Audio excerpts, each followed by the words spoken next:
기도하고 하나님께 찬양으로 영광 올려드리겠습니다.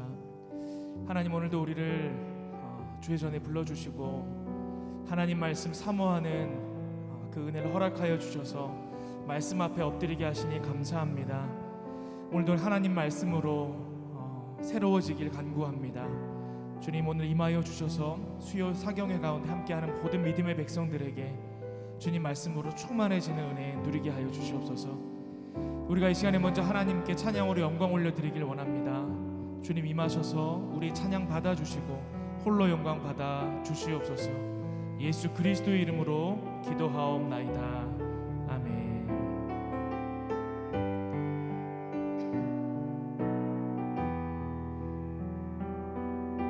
우리 함께 찬양으로 고백하겠습니다. 사랑합니다 나의 예수님, 사랑합니다 나의 예수님, 사랑합니다 주만이요. 사랑합니다 나의 예수님, 사랑합니다 그것뿐이에요. 우리 한 번 더 사랑합니다 나의 예수님, 사랑합니다 나의 예수님, 사랑합니다 주만이요. 사랑합니다 나의 예수님, 사랑합니다 그것뿐이에요. 사랑한다 아들아, 사랑한다 아들아, 내가 너를 잘 아노라. 사랑한다 내 딸아, 내게 축복 더하노라. 사랑합니다, 사랑합니다 나의 예수님, 사랑합니다 주만이요. 사랑합니다 나의 예수님, 사랑합니다 그것뿐이에요. 사랑한다 아들아, 사랑한다 아들아, 내가 너를 잘 아노라. 사랑한다 내 딸아, 내게 축복 더하노라. 사랑한다 아들아, 사랑한다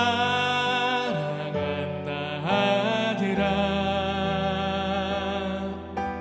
내가 너를 잘 아노라. 사랑한다 내 딸아, 내게 축복 더. 우리 한 번 더 믿음으로 찬양합니다. 사랑합니다, 사랑합니다 나의 예수님, 사랑합니다 아주 많이요. 사랑합니다 나의 예수님, 사랑합니다 그것뿐이에요. 사랑한다 아들아, 내가 너를 잘 아노라. 사랑한다 내 딸아, 내게 축복 더하. 사랑한다 아들아, 사랑한다 아들아, 내가 너를 잘 아노라. 사랑한다 내 딸아,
세상 나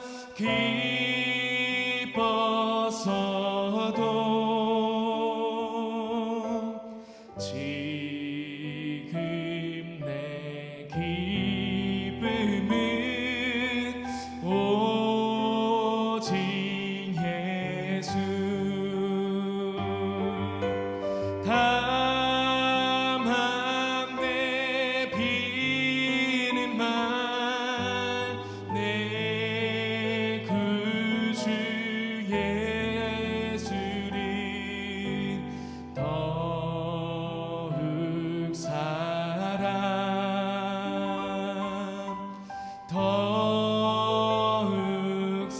사랑 이 세상 떠날 때 찬양하고 이 세상 떠날 때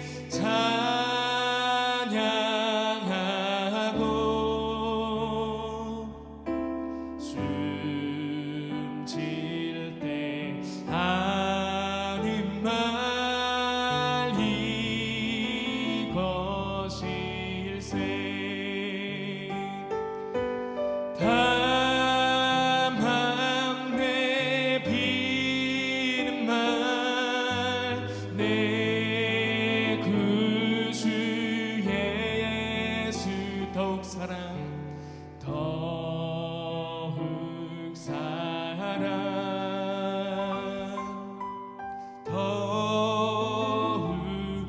우리 1절 한 번 더 찬송합시다. 내 구주 예수를 더욱 사랑 내 구주 예수를 더욱 사랑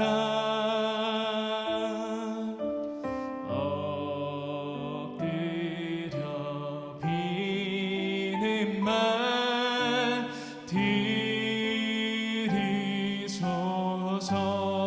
들으소서 내 진정 소원이 내 구주 예수로 내 진정 소원이 내 진정 소원이 내 구주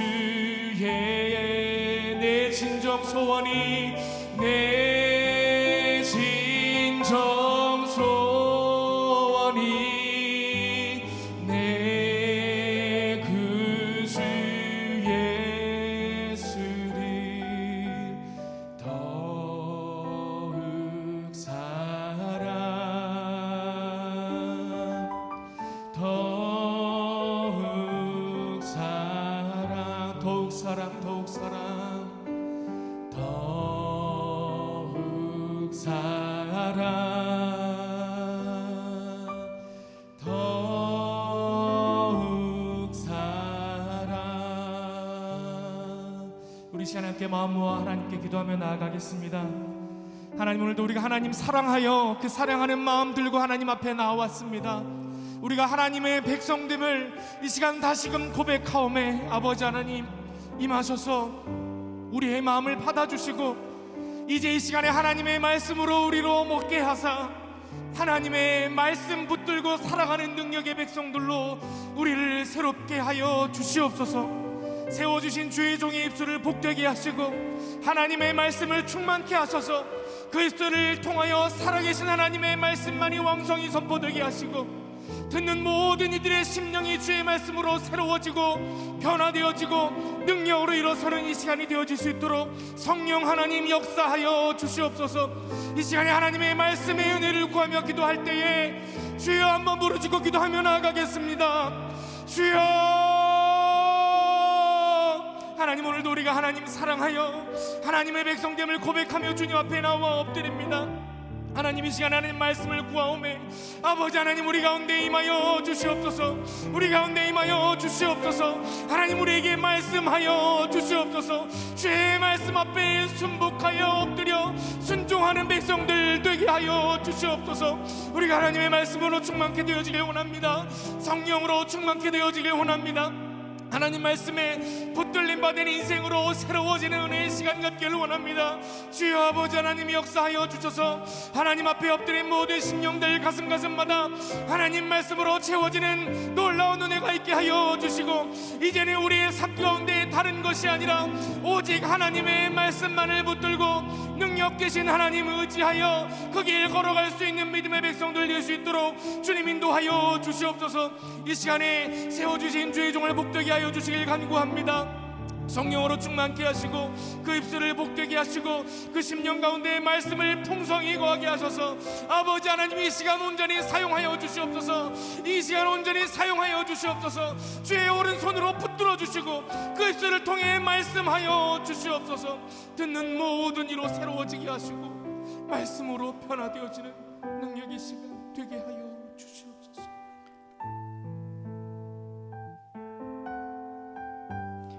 살아계신 하나님 아버지, 수요사경회로 모이게 하시고 하나님의 말씀을 들을 수 있는 은혜 주심을 감사합니다.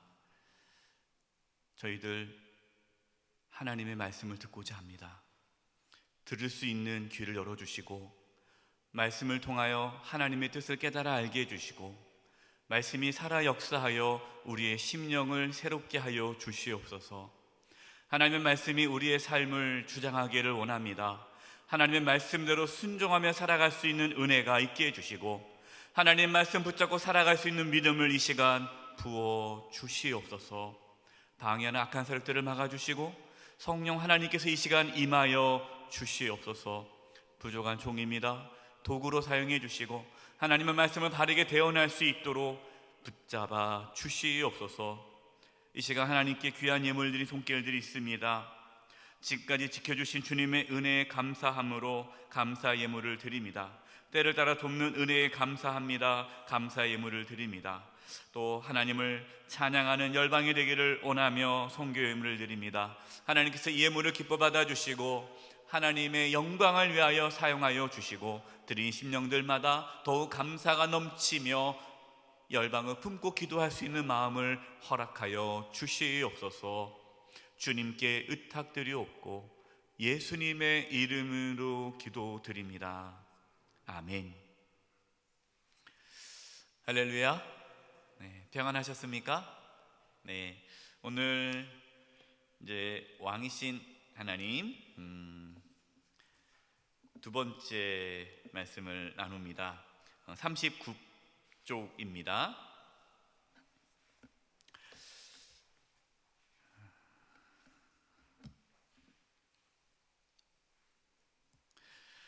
우리가 그동안 사사시대 말씀을 나눴잖아요. 사사기 말씀을 나눴는데 그 사사시대가 어떤 시대라고 말씀을 드렸습니까? 사사시대가 네, 왕이 없는 시대인데 이것이 영적 암흑기다.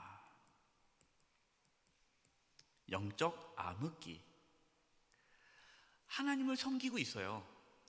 제사장도 있어요. 네. 뭐 하나님께 제사도 드립니다. 그러니까 이 사사 시대에 이스라엘 자손들이 뭐 하나님을 떠나서 뭐 우상을 섬기고 막 그렇게 간 것도 아니에요. 네, 하나님을 섬겼어요. 그러나 영적 암흑기를 겪고 있습니다. 그 이유가 뭐라고 말씀했습니까? 하나님을 왕으로 모시지 않은 거예요.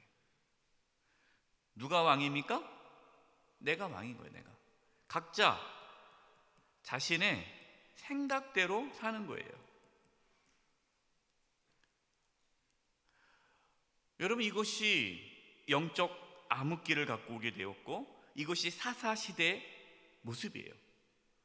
근데 우리가 지금 이 수요사경회에서 하나님 말씀을 배우고 있고 나누고 있는데 이 사사시대에 이러한 영적 암흑기가 있었다라는 것을 아는 게 중요한 것이 아니라 뭐가 중요합니까? 우리의 삶에 영적 암흑기가 생기지 말아야죠. 그렇죠? 근데 우리는 하나님을 왕으로 섬기고 있는가? 혹시 우리는 자신의 생각대로 살지 않은가? 이 말씀을 비추어 자기를 돌아보고, 내 인생의 문제가 바로 이것이었구나.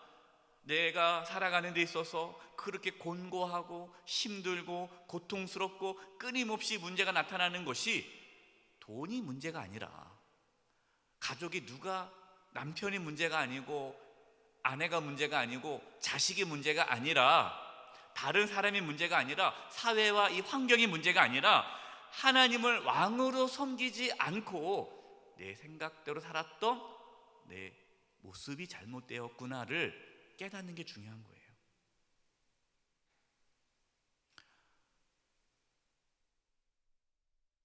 하나님을 진심으로 왕으로 섬길 수 있기를 바랍니다. 그럼 문제 해결돼요. 교회가 왜 시끄러울까요? 교회에 왜 어려움이 있을까요? 한국 교회가 왜 위기라고 할까요? 뭐 여러 가지 이유를 찾을 수 있죠. 근데 근본으로 돌아가면 한국 교회가 하나님을 왕으로 섬기지 않는 거예요. 목회자들이 자꾸만 자기가 왕이 되려고 그러는 거예요. 처음에 시작할 때는 하나님의 왕이었어요. 근데 이제 교회가 성장하고 부흥하고 뭔가 사람들이 주변에서 막 박수를 치고 추종하는 자들이 생기니까 어느 순간 목회자들이 내가 왕이 돼버린 거예요. 내 말대로 다 해야 되는 거예요. 왕인 거예요. 하나님을 두려워하지 않죠. 여러분, 이것은 비단 다른 교회가 아니라, 비단 다른 사람의 이야기가 아니라 나의 이야기다라는 거예요. 나의 이야기. 우리의 가정이 하나님을 왕으로 섬기지 않으면, 여러분, 우리의 가정은 영적 암흑기를 겪게 됩니다. 우리의 자녀들이 하나님을 왕으로 섬기지 않고 그냥 자기 생각대로 살아간다면, 요즘 많은 젊은이들이 하나님을 왕으로 섬기지 않아요. 다 똑똑해요. 여러분, 자녀들 한번 얘기 나눠보세요. 무슨 얘기하면 자녀들이 여러분 부모의 말에 귀 기울입니까? 아유, 아버지 어머니 모르면 그냥 가만히 계세요. 제가 알아서 할게요. 가만히 있으라고 그래요. 내가 다 알아서 하겠다고. 내가 다 알아서 하겠대요. 자기가 다 똑똑해요. 근데 어때요? 가만히 보세요. 똑똑한데 고생해요. 왜 그럴까요? 그게 똑똑하지 않아서가 아니에요. 너무 똑똑해가지고 하나님을 왕으로 섬기지 않고 그냥 내 인생을 내가 해결할 수 있다, 내 생각이 옳다라고 생각하는 그것이 그의 삶을 무너뜨리는 거예요. 여러분, 우리가 지금 이 사사시대를, 영적 암흑기를 통해서 하나님을 왕으로 섬긴다라는 것을 우리가 배우고 있고요. 그러나 이스라엘 자손들은 끊임없이 누구를 요구합니까? 왕을 요구해요. 왕을 달라. 그래도 왕을 달라. 그래도 우리에게 왕이 필요하다. 그래서 하나님이 누구를 세웁니까? 사울 왕을 세우시죠.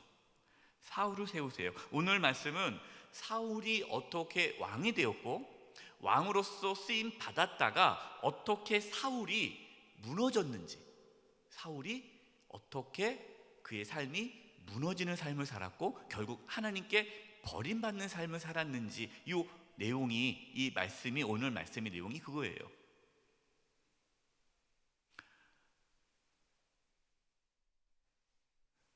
여러분, 우리가 오늘 말씀 사울 왕을 볼 텐데, 사울을 보고 이 사울이 참 어리석네, 왜 이렇게 살지? 이렇게 하면 안 되지. 사울을 바라보는 것이 아니라, 여러분, 오늘 이 말씀 속에 누구를 봐야 됩니까? 사울의 모습 속에 누구를 봐야 돼요? 나를 봐요. 내 모습 속에 사울의 모습이 있는 거예요. 여러분, 여기는 누구도 자유로울 수가 없어요. 저도 그렇습니다. 제 모습 속에 사울의 모습이 있을 수 있다라는 거예요.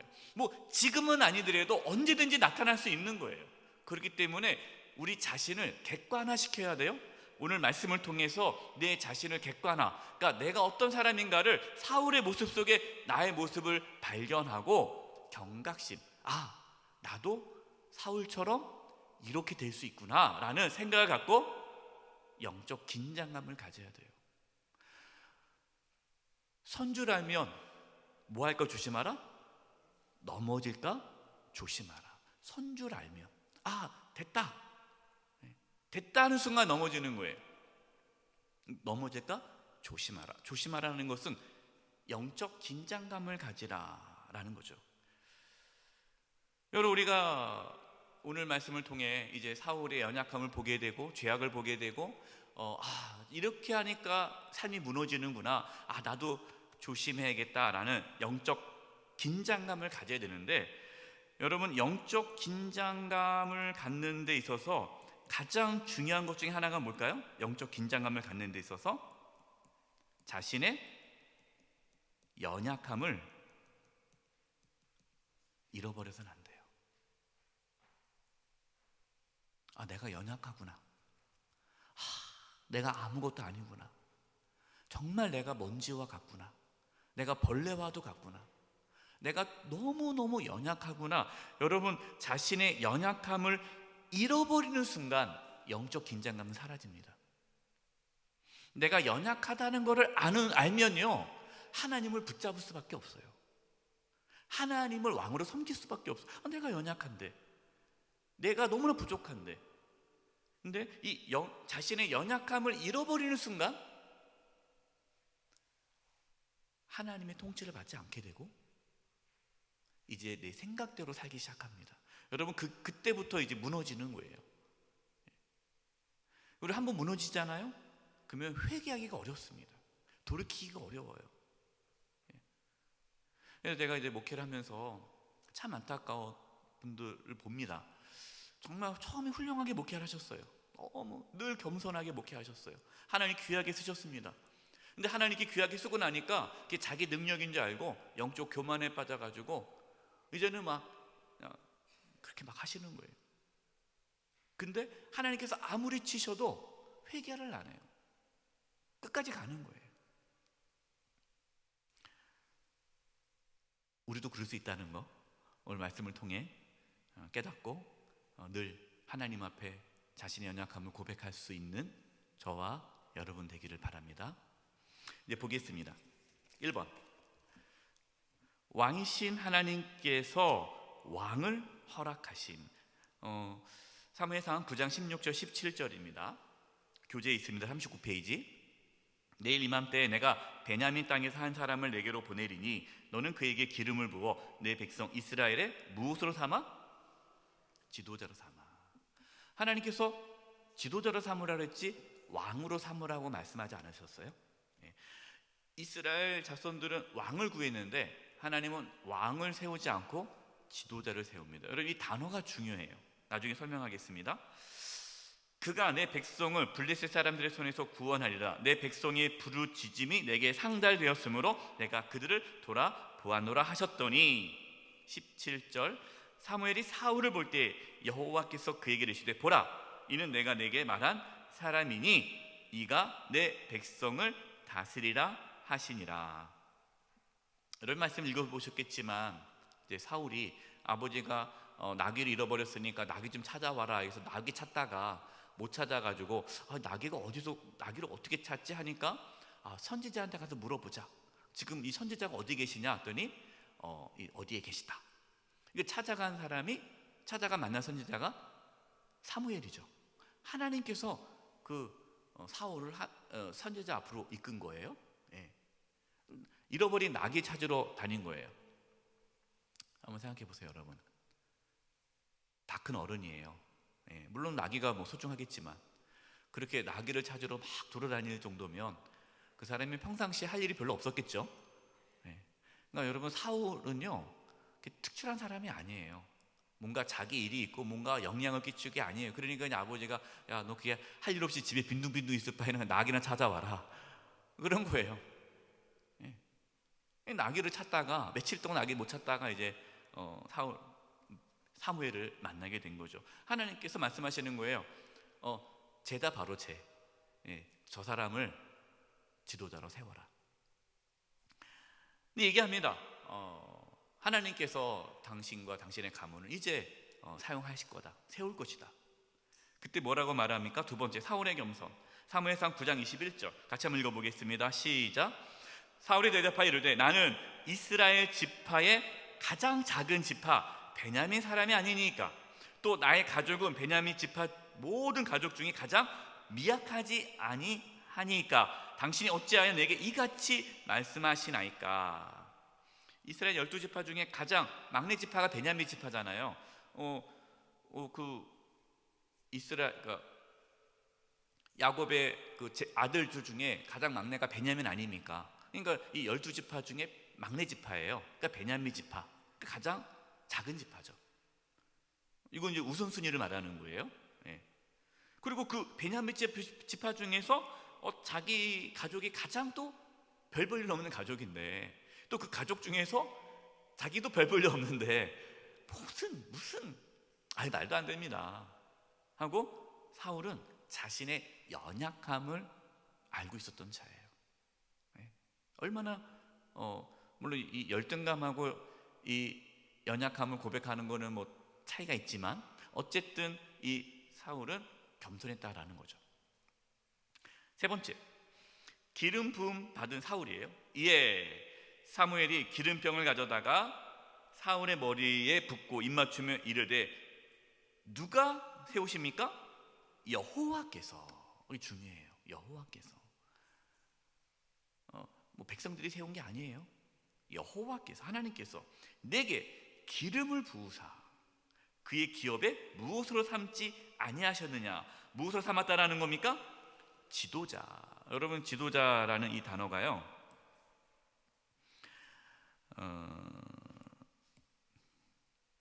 여기다가 이제 지도자라는 단어를 썼는데, 이 지도자라는 단어가 히브리 말로 나기드를 썼어요. 나기드. 이 나기드라는 이 히브리 언어는요, 왕이 아닙니다. 군사령관이에요. 군사령관. 그러니까 하나님께서는 사울을 왕으로 세운 것이 아니라 군사령관으로 세운 거예요. 왕은 누굽니까? 하나님이에요. 네. 그러니까 사울은 왕이라 할지라도 조직으로는 왕이겠죠. 왕이지만 사울은 어떤 생각을 가져야 돼? 내가 왕이 아니라 군사령관이다. 하나님이 왕이시다. 그럼 군사령관은 누구의 말을 들어야 돼요? 왕의 말을 들어야죠. 그러니까 내가 왕이라고 해서 내 마음대로 하는 것이 아니라 하나님의 명령을 듣고 수행하는 군사령관이라는 것을 분명하게 말씀하셨는데, 사울은 그걸 놓치게 되죠.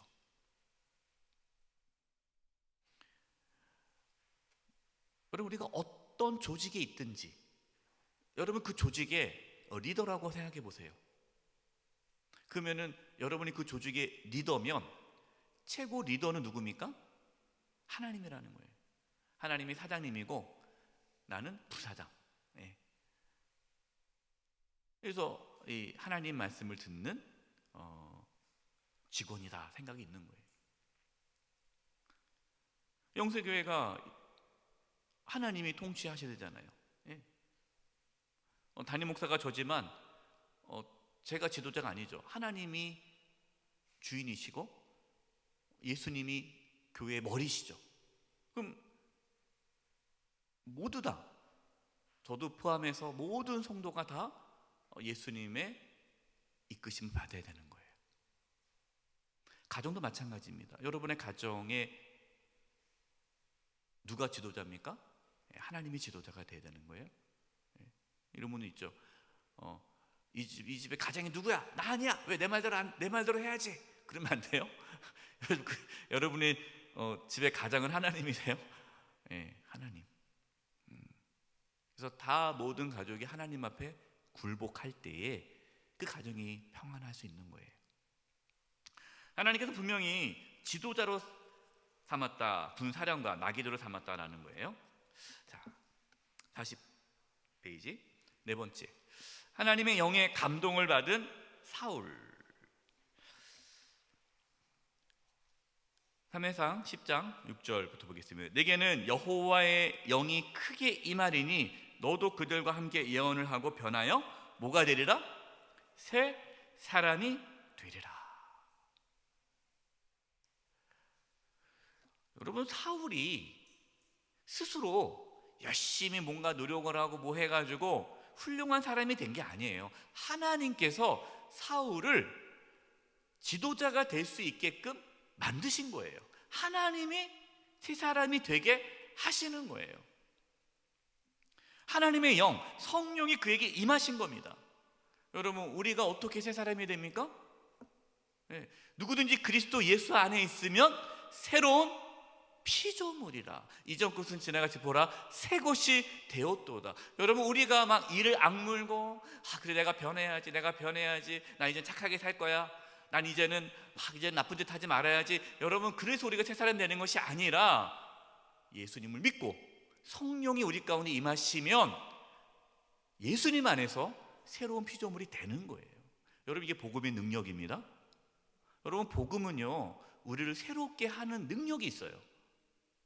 이 복음의 능력을 경험해야 우리가 변화가 일어나는 것이지, 복음의 능력이 아닌 그냥 내 힘으로 변화되려면은 작심삼일 안 됩니다. 혹시 여러분의 삶에 어떤 변화가 없습니까? 맨날 나는 왜 이 모양 옷걸이야? 나는 맨날 옛날 모습 그대로야. 뭔가 나도 변하고 싶어. 근데 왜 이게 안 변하지? 라고 생각이 든다면 복음의 능력을 경험하셔야 돼요. 복음. 예수 그리스도를 내가 진심으로 믿고 성령을 받아 성령의 능력으로 우리는 새 사람이 될 수 있는 거예요. 사울이 그런 겁니다.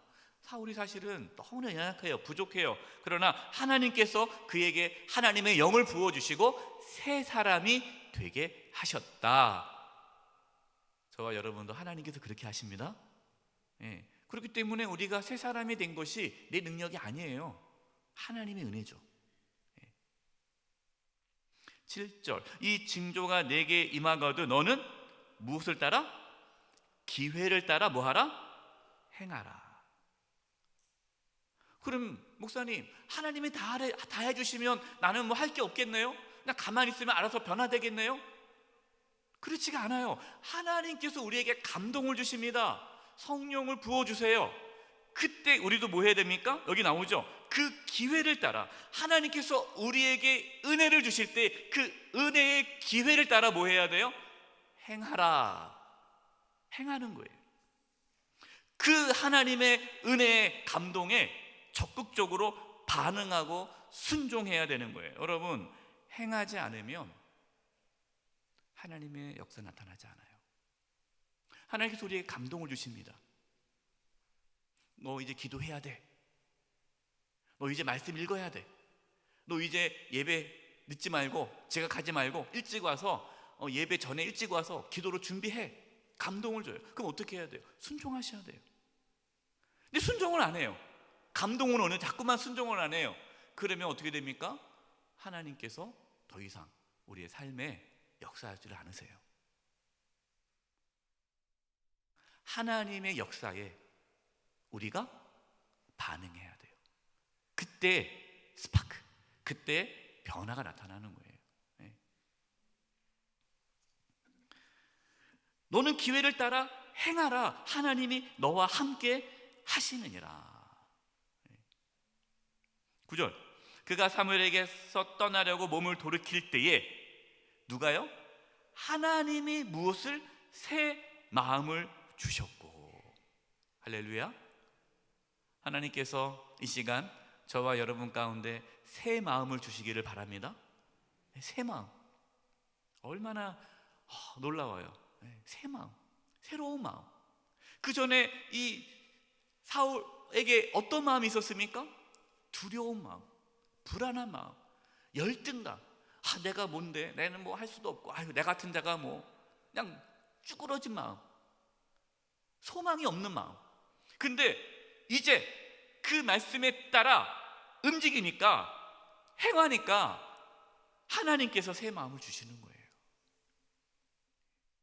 여러분, 이것이 신앙생활이에요. 여러분, 신앙생활은요, 하나님께서 우리에게 날마다 새 마음을 부어주십니다. 네, 새롭게 해주십니다. 날마다 우리 새로운 삶을 사는 거예요.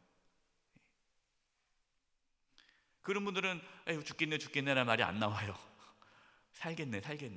소망이 생기고 기쁨이 넘치고, 뭐 코로나가 있어도 상관이 없어요. 어떤 상황에 있어도 늘 충만한 거예요. 그날 그 징조도 다 응하니라. 10절 그들이 산에 이를 때 선지자의 무리가 그를 영접하고 하나님의 영이 사울에게 크게 임함으로 그가 그들 중에서 예언을 하니. 저와 여러분도 하나님의 영, 성령의 감동을 받아 살아갈 수 있기를 바랍니다. 우리 그리스도인들은 어떻게 살아야 돼요? 성령의 충만함 가운데 살아야 돼요. 여러분, 우리의 힘으로 살 수 없습니다. 우린 연약해요. 그래서 여러분 매일매일 성령 충만함을 구하세요. 저도 매일매일 구하는 첫 번째 기도 제목이 성령 충만입니다. 하나님, 아무것도 할 수 없습니다. 마른 막대기와 같습니다. 저에게 성령의 충만함을 주셔서 오늘도 하나님의 능력으로 살게 해주세요. 이게 저의 첫 번째 기도 제목이에요. 사무엘상 11장 6절과 7절입니다. 사울이 이 말을 들을 때에, 이 말이 어떤 말입니까? 여러분이 읽어보셨기 때문에 아시겠지만 암몬이 길르앗 야베스를 침략을 하기로 해요. 그러니까 이제 길르앗 야베스가 우리가 화친을 맺자. 그러니까 이제 암몬이 싫다. 화친을 맺으려면 네 눈을 빼라. 그러니까 그 말은 화친을 안 맺겠다는 거야. 너희들 이제 죽이겠다. 그러니까 이제 이 길르앗 야베스가 막 걱정돼서 와서 얘기하는 거예요. 지금 암몬이 우리를 쳐들어오는데 어떻게 해야 되냐고. 화친을 맺자고 하니까 눈을 뽑겠다고 하는데 이제 우린 죽게 되었다고. 이 말을 들을 때에 사울이 하나님의 영이 크게 감동되매 그의 노가 크게 일어나. 뭐 화가 날 일도 아니었잖아요. 근데 사울에게 막 분노가 일어났어요. 어떤 분노? 이게 분노가 누가 주신 분노입니까? 하나님께서 주신 분노, 거룩한 분노. 하나님을 대적하고 하나님의 백성을 공격하려는 그 암몬에 대한 거룩한 분노가 일어난 거예요. 그래서 7절 한 결의의 소를 잡아 각을 뜨고 전령들의 손으로 그것을 이스라엘 모든 지역에 두루 보내 이르되 누구든지 나와서 사울과 사무엘을 따르지 아니하면 그의 소들도 이와 같이 하리라 하였더니 여호와의 두려움이 백성에게 임하매 그들이 한 사람같이 나온지라. 그래서 이제 나가서 싸우자. 그러니까 백성들이 다 두려워가지고 그 사울의 그 영적 권위, 그 리더십에 따라서 이제 모이게 돼서 전쟁에서 승리하게 됩니다. 사울이 이런 사람이 아니잖아요. 원래 여러분 성경 읽어봐서 알겠지만 사울은 도망 다니고 숨고 막 그렇습니다. 나는 막 피해 다니고. 근데 지금 이 사울의 모습은 아주 담대하고 그렇잖아요. 이게 성령이 충만해지니까 담대해진 거예요. 여러분 성령 충만해지면요 용기가 생깁니다. 두려움이 사라져요. 담대함이 생겨요. 그래서 여러분 혹시 자꾸만 두렵고 불안하고 걱정되고 그런 게 있잖아요. 왜 없겠습니까? 우리가 살면서 걱정되는 게 한두 가지예요. 자식만 생각하면 걱정되고, 아이고 어떻게 잘 살까, 뭐 둘이 헤어지지 않고 잘 살까, 뭐 부모는 늘 걱정이잖아요. 어린 자녀는 요즘에 참 어렵다는데 얘가 뭐 어떻게 대학이나 갈까, 뭐 취업이나 할까, 막 근심 걱정. 가만히 있으면요, 여러분 그냥 머리 싸매고 누워 있어야 돼요. 그럴 때 성령 충만함을 받으면 담대해지죠. 하나님이 함께 하시면 뭐 걱정인가? 담대함이 생기는 거예요. 성령 충만함 가운데 용기를 얻을 수 있기를 바랍니다. 여러분 우리 하나님의 사람들은 담대하게 어깨 딱 펴고 그냥 사는 거예요. 코로나 때문에 한국교회가 위기다 자꾸만 위기다 하니까 자꾸만 그냥 움츠러드는데 뭐 언제는 뭐 위기 아닐 때가 있었나요? 뭐 항상 위기죠. 뭐 우리 한국교회가 그동안 얼마나 많은 위기 가운데 지금까지 왔습니까? 앞으로도 위기가 있을 거예요. 근데 걱정할 거 없어요. 성령 충만한 교회는 어깨 딱 펴고 가는 거예요. 여러분 딱 가슴 펴고 당당하게 살아갈 수 있기를 바랍니다.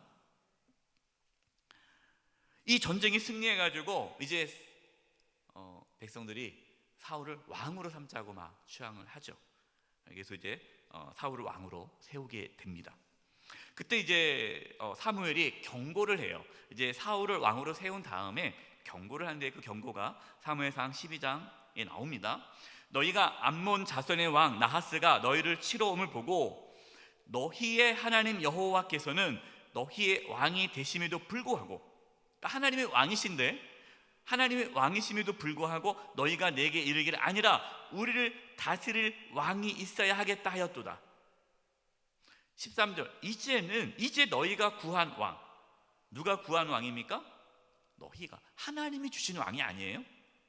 너희가 구한 왕, 너희가 택한 왕을 보라. 여호와께서 너희 위에 왕을 세우셨느니라. 근데 그것으로 끝나는 게 아니라는 거예요.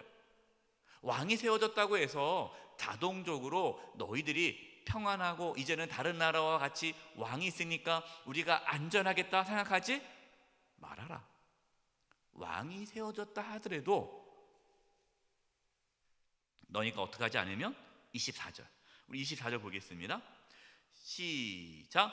너희는 여호와께서 너희를 위하여 행하신 그 큰 일을 생각하여 오직 그를 경외하며 너희의 마음을 다하여 진실이 섬기라. 하나님만을 경외하며 하나님만을 마음을 다하여 섬기라. 25절, 만일 너희가 여전히 악을 행하면 너희와 너희 왕이 다 멸망하리라. 왕이 세워졌다 하더라도 멸망당할 것이다. 하나님께서 사무엘을 통해서 경고를 하셨어요. 그러나 이 경고의 말씀을 듣지 않게 되죠. 6번째 보면요, 이제 사울 왕의 영적인 타락이 나옵니다. 여러분, 이것이 오늘 저와 여러분에게 주시는 하나님의 말씀이에요. 사울 왕의 영적인 타락의 모습을 보면서 이게 우리의 모습임을 깨달아야 되고, 사울 왕이 처음에는 은혜로 시작하죠. 은혜로 시작했어요. 그러나 끝에는 심판으로 끝난다라는 거예요. 여러분, 신앙은요 여정입니다. 예수 믿고 끝나는 것이 아니에요. 우린 구원의 과정에 있어요. 믿음의 길을 걸어가는 거예요. 그러니까 지금 나그네로 있는 거예요. 지난 주일에 말씀을 나눴습니다. 너희가 나그네로 있을 때를 두려움으로 지내라. 끝난 게 아니에요. 우리는 지금 과정 중에 있는 거예요. 사탄 마귀는 우리를 어떻게 하든 간에 이 믿음의 길에서 떠나게 합니다. 처음에 은혜 받고 막 이렇게 다 하게 해요. 그것까지 냅둬요. 그러다 어느 정도 지나다 보면은 이제 그 사람이 영적 긴장감이 사라지고 교만해질 때 사탄은 훅 들어와서 그를 무너뜨려요. 그렇기 때문에 우리가 이 사울 왕의 영적인 타락의 모습을 보면서 우리 자신을 객관화시키고, 저와 여러분은 끝까지 은혜로 살다가 은혜로 죽어야 돼요. 예? 중간에 삐져나가면 안 돼요. 끝까지 가야 돼요. 서로 지켜줘야 돼요. 서로 권면해주고, 아유 권사님 예전에 안 그랬는데 요즘 참 교만하시네요 라고 이렇게 말해주면 또 상처받으니까 말하지 마시고 끝까지 겸손할 수 있도록 기도해 주시라는 거예요. 네. 1번, 영적 교만에 빠지. 영적 교만에 빠지. 사무엘상 13장 9절인데 우리 8절 말씀을 보겠습니다. 사무엘상 13장 8절을 볼 텐데요. 이 상황이 어떤 상황이냐면 블레셋이 쳐들어옵니다.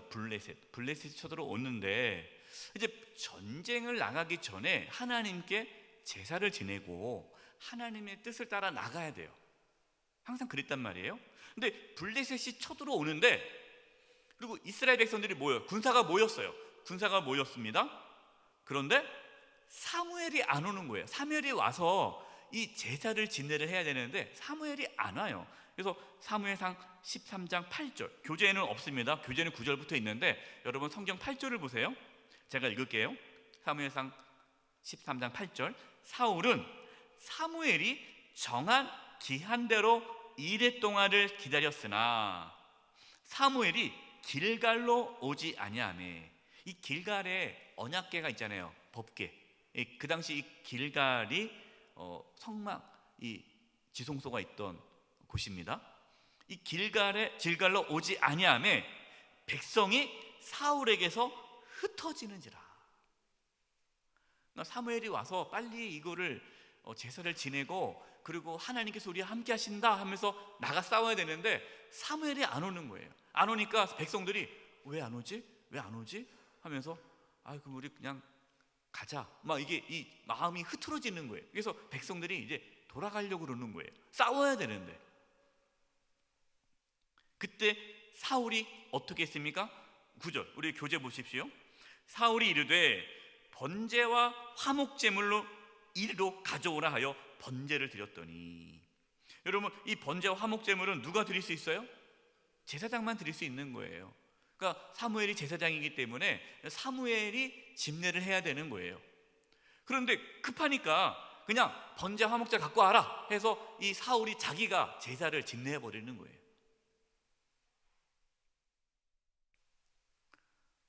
이게 뭡니까?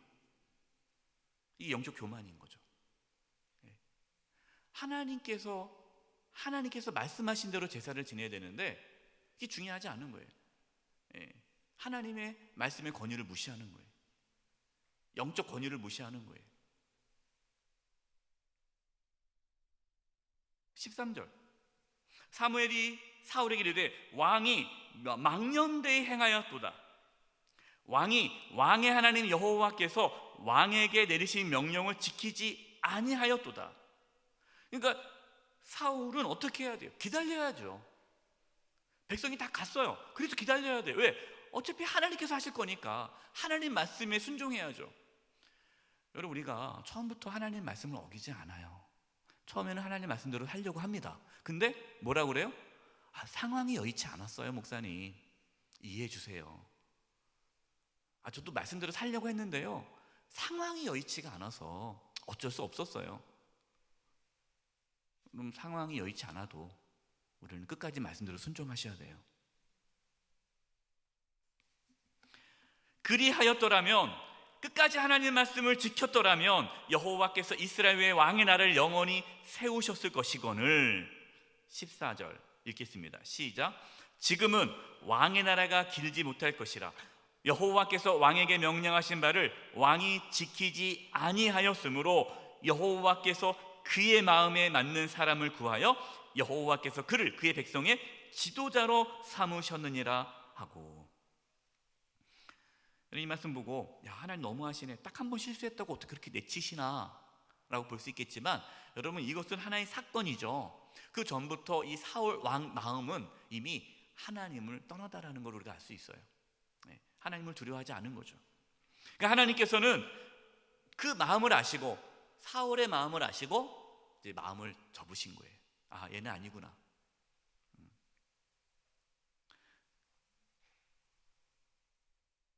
그러면서 이제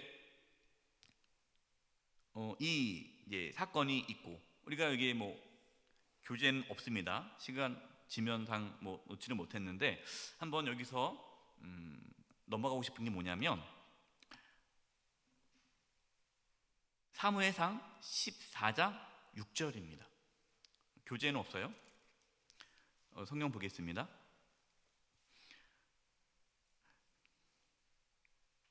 사무엘상 14장 6절 제가 읽을게요. 요나단이 자기의 무기를 든 소년에게 이르되 우리가 이 할례 받지 않은 자들에게로 건너가자. 여호와께서 우리를 위하여 일하실까 하노라. 그 다음에 같이 한번 읽어보겠습니다. 시작. 여호와의 구원은 사람이 많고 적음에 달리지 아니하였느니라. 사울은 참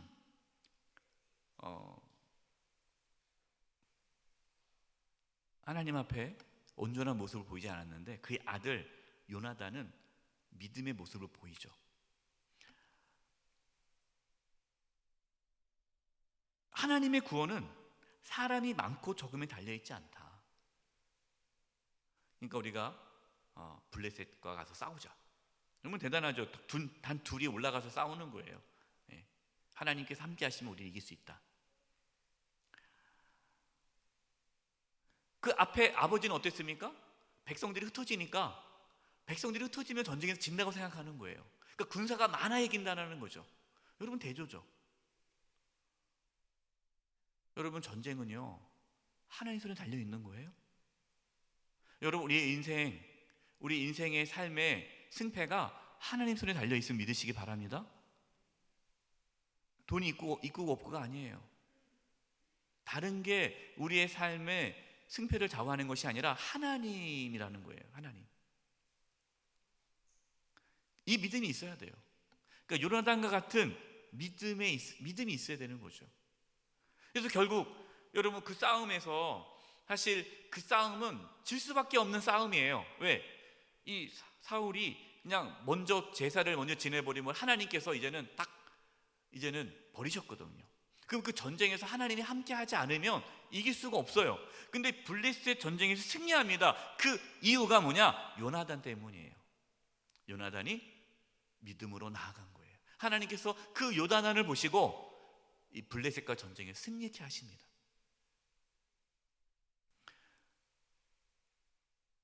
여러분 주변이 이러고 한국교회가 뭐가 그렇다, 또 뭐가 그렇다, 막 주변이 그래도요. 나만 잘 서면 돼요. 예? 저와 여러분이 요나단 같은 역할을 할 수 있기를 바랍니다. 영적 암흑기 시대에도 요나단 같은 자가 있으면 하나님은 그 한 사람의 믿음을 보시고 역사하시는 거예요. 여러분의 집안, 가정에 다 믿지 않는 식구들 너무나 힘들겠죠. 괜찮아요. 여러분 한 사람만이라도 정말 요나단 같이 믿음으로 고백하고 나아가면 하나님께서는 그 한 사람을 통해 그 가정을 변화시킵니다. 그렇기 때문에 절대 낙심하지 마세요.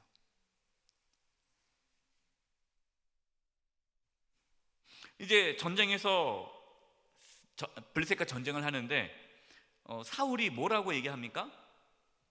이 블레셋 전쟁에서 이길 때까지 금식을 선포합니다. 음식을 먹지 말게 해요. 교재는 없어요. 여러분 읽어보셨지만. 근데 그때 이제 요나단이 그걸 모르죠. 그 사울이 그러한 걸 선포한지 모르고 싸우다가 땅에 꿀을 보고 꿀을 딱 찍어 먹어요. 그러니까 눈이 밝아졌어요. 그 말이 뭡니까? 다시 기력을 해서 싸워서 이길 수 있었어요. 그 나중에 압니다. 요나단이 아버지 사울 왕이 전쟁에서 이길 때까지 다 금식을 해야 된다라고 얘기했던 걸 듣고 너무나 안타까워하죠. 야, 아버지께서 왜 그러셨냐고. 그거 음식을 먹으며 싸웠더라면 더 큰 승리를 할 수 있었는데 왜 굳이 전쟁 중에 금식을 선포해서 그렇게 이 전쟁을 힘들게 하고 더 많이 블레셋을 죽일 수 있음에도 불구하고 대승을 못한 이유가 그거 아니냐 안타까워합니다. 여러분 사울이 왜 금식을 선포했을까요? 고집스러움이 있는 거예요. 한번 주변에서 얘기했겠죠. 누가 얘기 안 했겠습니까? 왕이시여 그러면 안 됩니다. 지금 싸워야지, 잘 먹고 싸워야지, 자꾸만 그렇게 하시면 안 됩니다. 근데 고집을 피우는 거예요. 고집. 왜? 금식하면 뭔가 거룩한 것처럼 보이고 하나님이 도와주지 않을까. 분별력을 잃어버린 거고요. 고집스럽게 하는 거예요. 무리하게 하는 거예요. 여러분 영적 교만에 빠지신 분들은요 분별력을 잃어버리고요 고집스럽게 합니다. 고집스러워요. 무리하게 일을 진행해요. 여러분 그러지 마세요. 고집 피우지 마시고 무리하게 일을 진행하지 마시고 순리대로 정말 하나님의 정말 모든 사람이 같이 공감할 수 있게끔 일을 해야지 혼자만 믿음 있는 척하면서 막 그렇게 이렇게 몰아가면 안 되는 거예요.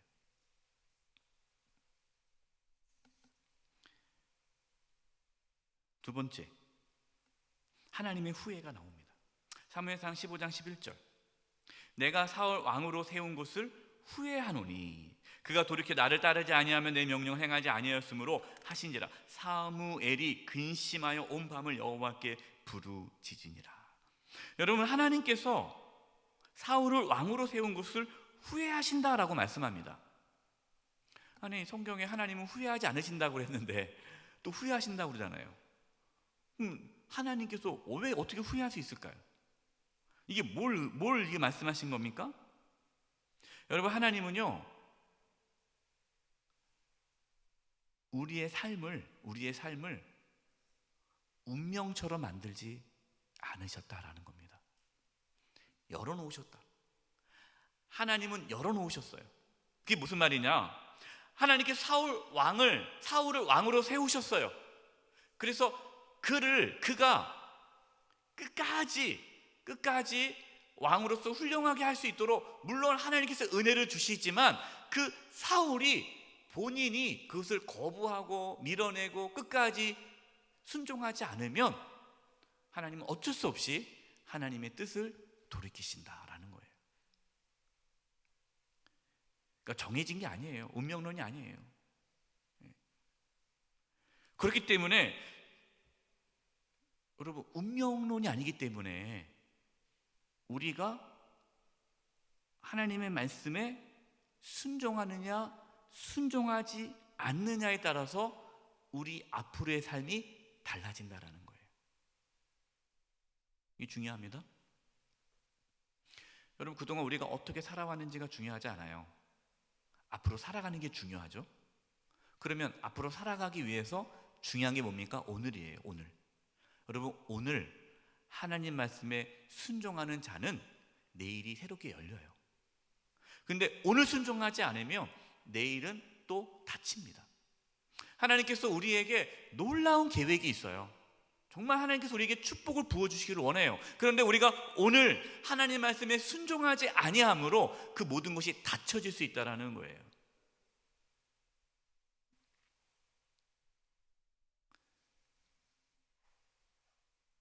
하나님이 저와 여러분의 모습을 보고 후회하지 않기를 바랍니다. 저는 그 생각을 해요. 하나님께서 저 김태수 목사를 영수에게 담임 목사, 3대 담임 목사 보낸 걸 내가 참 후회한다. 그러면 얼마나 제가 그 삶이 얼마나 그게 비참하고 불행한 삶입니까? 그럼 안 되잖아요. 내가 너를 영수에게 장로로 세운 걸 후회한다. 내가 그때 세우지 말았을 걸. 내가 영수의 교회 권사로 세운 걸 후회한다. 그때 딴 사람 세울 걸. 여러분, 그 얼마나 이게 그 삶이 비참해요. 하나님께서 후회하지 않으시고 내가 너무너무 역시 내가 잘했다 생각한다. 우리가 하나님 딱 섰을 때 정말 잘했다. 내가 너무 기쁘다. 그럼 그런 하나님의 말씀을 들을 수 있기를 바라요. 수고했다. 정말 잘했다. 애썼다. 정말 잘했다. 우린 그거 보고 가는 거 아니겠어요? 뭐 세상의 평가가 뭐가 중요합니까? 하나님이 알아주면 되죠. 하나님이 됐다. 잘했다. 그럼 되는 거예요. 세 번째, 자신의 영광을 취함. 사무엘상 15장 12절. 사무엘이 사울을 만나려고 아침 일찍 일어났더니 어떤 사람이 사무엘에게 말하여 이르되 사울이 갈멜에 이르러 누구를 위하여? 자기를 위하여 기념비를 세우고 발길을 돌려 길갈로 내려갔다 하는지라. 요 내용이 이제 하나님 후회가 사무엘상 15장 11절 하나님 후회가 나오는데 그 앞에 어떤 사건이 나옵니까? 아멜렉 사건이 나오죠. 하나님께서 아멜렉을 다 진멸하라 했는데 이 사울이 진멸하지 않고 좋은 것은 다 하고 값어치 없는 것은 다 진멸했어요. 성경 이렇게 나오거든요. 값어치가 없는 건 다 진멸하고 좋은 것은 다 취합니다. 하나님 말씀에 순종하지 않은 거죠. 하나님은 다 진멸하라고 했는데 이제 빼놓은 거예요. 그러니까 그걸 하나님 보시고 후회했어요. 그러니까 이제 사무엘이 이제 하나님께서 후회한다라는 얘기를 듣고 밤새 이제 하나님께 울부짖고 그 다음에 이제 사울을 만나러 갔는데 사울이 없어져 버렸어요. 어디 갔냐 했더니 자기를 위하여 기념비를 세우고 딴 데 가버렸다. 야, 빨리 그냥 기념비도 세워버렸어요. 전쟁이 승리하자마자. 그러니까 이 사울의 관심은 뭐예요? 사울의 관심은 자기 이름을 내세우는 거예요. 자기의 영광을 취하는 거예요. 자기를 높이는 거예요. 야, 내가 이 전쟁에 승리했다. 내가 누구냐? 내가 이 전쟁에 이 아멜렉을 내가 물리쳤다. 그리고 자기 이름 다 기념비를 딱 세우고 자기를 높이는 거예요. 사람들로 하여금 이제 추앙받게 하는 거죠. 여러분, 우리가 영적 타락에 모습 중에 하나가요, 자기를 높이는 겁니다. 자기를 높이는 거예요. 사람들이 나를 알아주는 거고 높여주는 거고, 이게 박수 받기를 원하고 뭔가 딱 이름 내놓기를 원하고, 그거예요. 모든 거를 다 자기가 한 것처럼. 사무엘상 15장 17절입니다. 사무엘 이르되 왕이 스스로 작게 여길 그때에, 이 겸손이죠. 이스라엘 지파의 머리가 되지 아니하셨나이까. 여호와께서 왕에게 기름을 부어 이스라엘 왕을 삼으시고, 그러니까 겸손했을 때, 연약했을 때, 저는 아무것도 아닙니다, 저는 부족합니다, 그때 하나님께 당신을 지도자로 세워주셨는데 이제는 스스로 그렇게 높아지려고 하느냐. 이름을 내놓고 막 기념비 세우고 막 그냥 축가잔치 벌이고 그냥 주인공 행세를 하는 거죠. 여러분, 절대 하나님의 영광을 가로채지 마십시오. 하나님의 영광 가로채면 안 돼요. 하나님이 하신 거지 내가 한 게 아니죠. 네 번째, 하나님을 속임. 사무엘상 15장 15절, 사울이 이르되 그것은 무리가 아멜렉 사람에게서 끌어온 것인데 백성이 당신의 하나님 여호와께 제사하려 하여 양들과 소들 중에서 가장 좋은 것을 남기며 그 외의 것 우리가 진멸하였나이다. 속이는 거예요. 사실 이 세상적인 욕심이 있는 거죠. 그것이 그 귀한 거를 아까우니까. 근데 핑계를 대지 않습니까? 백성이 내가 한 게 아니라 백성이 그렇게 하자고 해서, 이게 속이는 거예요, 하나님을. 여러분, 영적 타락이 되면요 속입니다. 책임을 전가해요. 내가 잘못했으면 잘못했다고 가면 되는데 핑계를 대죠. 그리고 이제 겉으로는 하나님을 위한 척. 왜 제사를 지낸다? 제사분 지낸다는 얼마나 좋아 보입니까? 겉으로는 하나님을 위한 척 하지만 뒤로는 자신의 이권을 챙기는 것.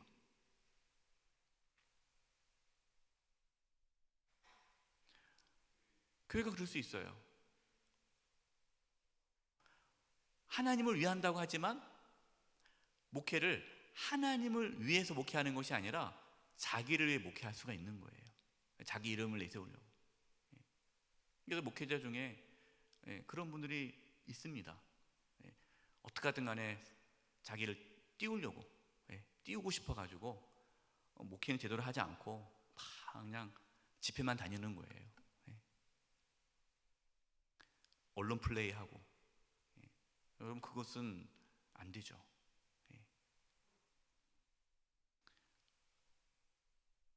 하나님의 목회가 아니라 자기 목회를 하면 안 되는 거죠. 또 직분을 맡았으면 하나님의 일을 해야 되는데 그거를 하나님의 일이 아니라 그 일을 통해서 자신의 어떤 이권을 챙기는 분들이 있는 거예요. 다섯 번째, 회개하지 않음. 여러분, 영적인 타락이 오면요 회개하지 않습니다. 회개 기도를 안 해요. 늘 자기가 옳아요. 사무엘상 15장 19절 20절, 어찌하여 왕이 여호와의 목소리를 청종하지 아니하고 탈취하기에만 급하여 여호와께서 악하게 여기시는 일을 행하였나이까. 대놓고 죄를 지적했어요. 그럼 어떻게 해야 돼요? 아이고, 잘못했습니다. 여러분, 여기서 이제 나중에 이제 우리가 다윗을 보겠지만 다윗과 사울의 차이가 뭡니까? 다윗은 죄를 지적했을 때 회개했어요. 여러분, 인간적으로 바라보면요 사실 이 사울하고 다윗을 인간적으로 비교해 봅시다. 누가 더 나쁜 짓을 했습니까? 다윗이 훨씬 나쁜 짓을 했죠. 사울이 다윗에 비하면 자기 신하를 죽였습니까? 이렇게 간음했습니까? 나쁜 짓 안 했잖아요. 완전 이게 인간적으로 보면요 사실은 다윗이 더 나쁜 짓 많이 했습니다. 근데 다윗은 회개를 할 거예요. 회개. 사울은 회개하지 않아요. 보십시오. 20절에 사울이 사무엘이 이르되 나는 실로 여호와의 목소리를 청종하여. 이게 정말 무서운 겁니다. 진짜 무서운 게요, 본인이 진짜 자기가 말씀대로 사는 줄 알아요. 여러분, 이게 진짜 무서운 겁니다. 본인이 악을 행하고 범죄했음에도 불구하고 자기는 말씀대로 살았다라는 거예요. 그 착각에 빠집니다. 이것만큼 무서운 게 없는 거예요. 자기는 옳다라는 거예요. 분명히 아닌데. 실로 여호와의 목소리를 청종하여 여호와께서 보내신 길로 가서 아멜렉 왕 아각을 끌어왔고 아멜렉 사람들을 진멸하였으나, 난 다 했다라는 거예요. 다만 백성이 그 마땅히 멸할 것 중에서 가장 좋은 곳을 길갈에서 누구의 하나님? 당신의 하나님. 보세요, 사울은 나의 하나님이 아니에요. 당신의 하나님이에요. 나의 하나님이잖아요. 나의 하나님. 이제 하나님이 나와 상관이 없게 된 거죠. 당신의 하나님. 당신의 하나님 여호와께 제사하려고 양과 소를 끌어왔나이다. 저와 여러분은 우리가 범죄했을 때, 하나님 말씀에 순종하지 않았을 때 회개할 수 있는 은혜가 있기를 바랍니다. 여러분께 은혜예요. 은혜. 회개할 수 있는 게 은혜예요. 우리 힘으로 회개 못합니다. 우리는요 회개 안 해요. 어떻게 하든 간에 변명하고 합리화하고 내가 잘못 없다는 걸 끝까지 주장합니다. 여러분, 이것이 악한 본성이에요. 하나님의 은혜가 있어야 회개할 수 있어요. 그래서 어떤 분들은 말씀을 듣고요, 뭐 내가 죄인입니다. 근데 가만히 보면 그분 별로 죄진 것도 없어요. 근데 그렇게 내가 죄인인 거예요. 어떤 분은 정말 죄 많이 졌어요. 근데 그냥 무덤덤해요. 죄에 민감하기를 바라고 정말 회개할 수 있는 은혜가 있기를 바라요. 여섯 번째, 하나님의 말씀을 버립니다. 사무엘상 15장 22, 23. 사무엘이 이르되 여호와께서 번제와 다른 제사를 그의 목소리를 청종하는 것을 좋아하심같이 좋아하시겠나이까. 순종이 제사보다 낫고 듣는 것이 순양의 기름보다 나으니. 23절 같이 한번 읽어보겠습니다. 시작. 이는 거역하는 것은 점치는 죄와 같고 완고한 것은 사신 우상에게 전하는 죄와 같음이라. 왕이 여호와의 말씀을 버렸으므로 여호와께서도 왕을 버려 왕이 되지 못하게 하셨나이다.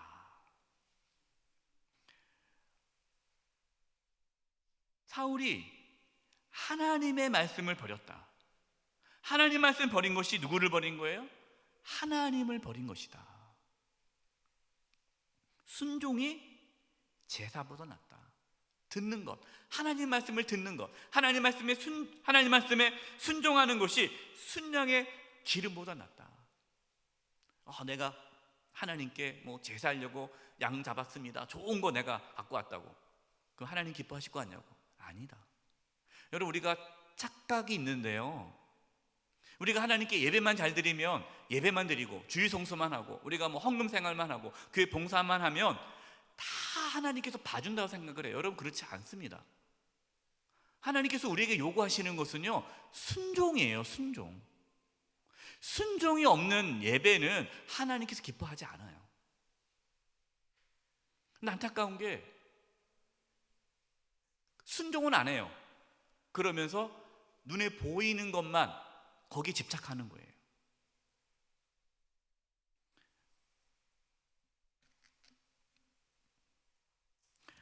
우리가 코로나로 인해서 예배를 못 드리지 않았습니까? 대면 예배를, 비대면 예배를 드리죠. 근데 저는 그때 기도하는 가운데 하나님께 주신 마음이 있어요. 그동안 우리 한국교회가 얼마나 많은 예배를 드렸어요.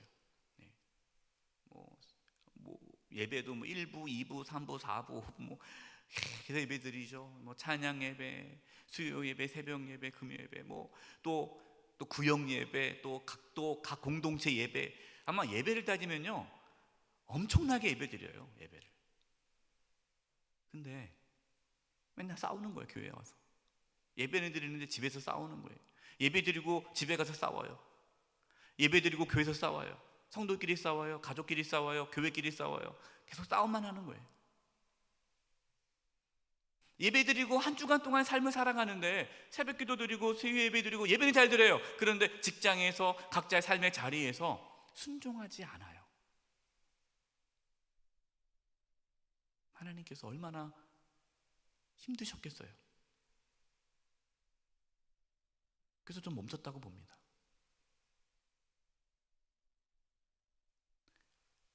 본질로 돌아가자. 정말 너희들이 내 말에 순종하면 좋겠다. 코로나 사건을 통해서 한국교회가 자성을 하고 있습니다. 목회자들이 돌아보고 있어요. 지금 우리가 목회를 해왔는데 과연 이게 올바른 목회인가? 정말 이것이 정말 주님의 목회인가? 나의 목회인가? 하며 돌아보니까 내 목회를 한 거예요. 다 자기 만족을 위해서 목회를 한 거지, 정말 성도들이 하나님의 말씀에 순종하며 살아가도록 이끌었는가? 거기 관심이 없는 거예요. 그냥 성도들이 주일만 나오면 괜찮은 거예요. 헌금 생활만 하면 괜찮은 거예요. 그래서 주일 성수하고 헌금 생활하고 교회 봉사만 하면 훌륭하다고 그냥 칭찬만 해주는 거예요. 그분이 삶에서 하나님 말씀에 순종하든 안 하든 관심이 없었다라는 거예요. 여러분, 그렇지 않습니다. 하나님 말씀에 순종해야 돼요. 하나님 말씀을 버리는 것이 하나님을 버리는 것이고, 그것이 우상 숭배입니다. 우리가 교회 생활을 하지만 그 교회 생활이 우상 숭배일 수 있다는 거예요. 하나님 말씀에 순종하지 않고 내 마음대로 살아가면서 우리가 하나님을 섬겼다면 그것은 하나님을 우상화한 거죠. 하나님을 이용한 거예요. 7번째, 세상적인 명예와 권력을 쫓습니다. 이렇게까지 이제 사무엘이 말씀을 전했어요. 그러면 이제는 어떻게 됩니까? 회개해야죠. 그런데 끝까지 회개하지 않습니다. 보십시오. 사무엘상 15장 30, 31절. 사울이 이르되 내가 뭐 했을지라도 범죄하였을지라도 이제 청하옵나니 내 백성의 장로들 앞과 이스라엘 앞에서 나를 뭐하사? 높이사. 지금 사울의 관심은요, 자기를 높이는 거예요. 지금 이렇게 사무엘이 와가지고 그냥 제사를 지내지 않고 자기와 함께하자고 확 가버리면 다른 사람들 앞에 내가 뭐가 되겠습니까? 면이 안 서지 않습니까? 그러니까 내가 범죄한 거 괜찮습니다. 뭐 범죄했을지라도 그래요. 뭐 범죄했다고 칩시다. 그렇게 중요하지 않아요. 지금 나에게 중요한 건 뭐예요? 사람들 앞에서 내 면을 세워주는 거. 그걸 좀 해달라는 거예요. 그러니까 나를 좀 높여달라. 그러니까 나와 함께 돌아가서 내가 당신의 하나님, 그것도 자기 하나님이 아니에요. 당신의 하나님 여호와께 경배하게 하소서. 그러니까 지금 사울은 쇼예요, 쇼. 보여주기식. 사람들, 백성들 앞에서 내가 이렇게 사무엘과 함께 하나님께 예배하고 있다. 그러니까 하나님 우리와 함께 하고 있다. 이거를 보여주기식인 거예요. 31절. 이에 사무엘이 돌이켜 사울을 따라가매 사울이 여호와께 경배하니라. 하나님께서 이 경배를 받으셨겠어요? 안 받으셨죠. 영적 타락을 하면요, 세상적인 명예와 권력을 쫓습니다. 자신의 자리를 지키는 데 관심이 있어요. 자기 자리, 자신을 높이는 거.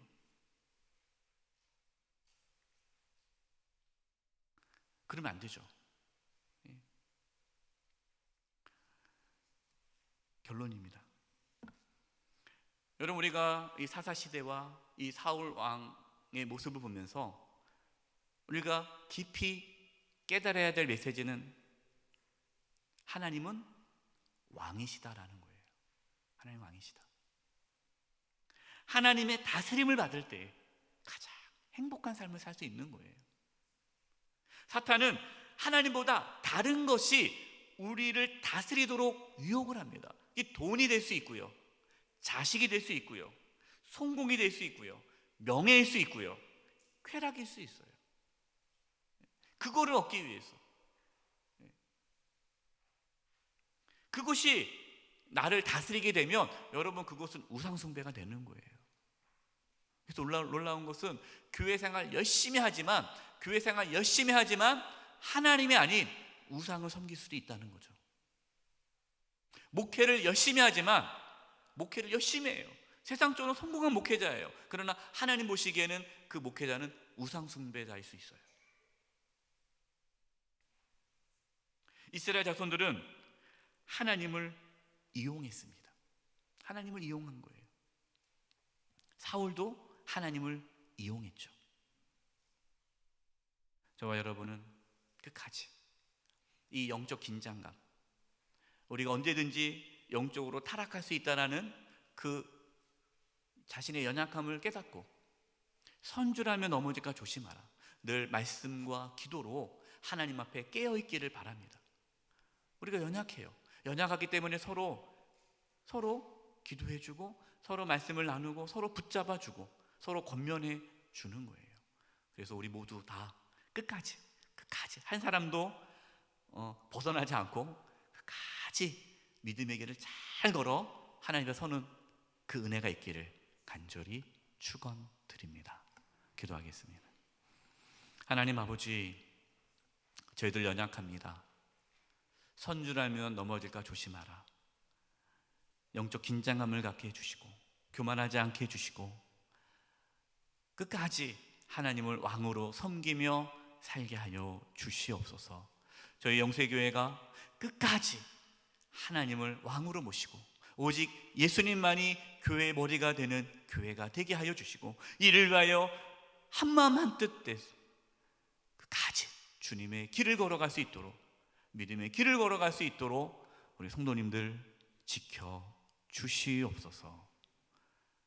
예수님의 이름으로 기도드리며 지금은 우리 주 예수 그리스도의 은혜와 하나님 아버지의 그 크신 사랑하심과 성령님의 교통하심과 충만하심이 우리 사랑하는 성도님들 한 영혼 한 영혼 위에, 영세교회와 이 나라 민족 위에 이제부터 영원토록 함께하옵시기를 간절히 축원하옵나이다. 아멘.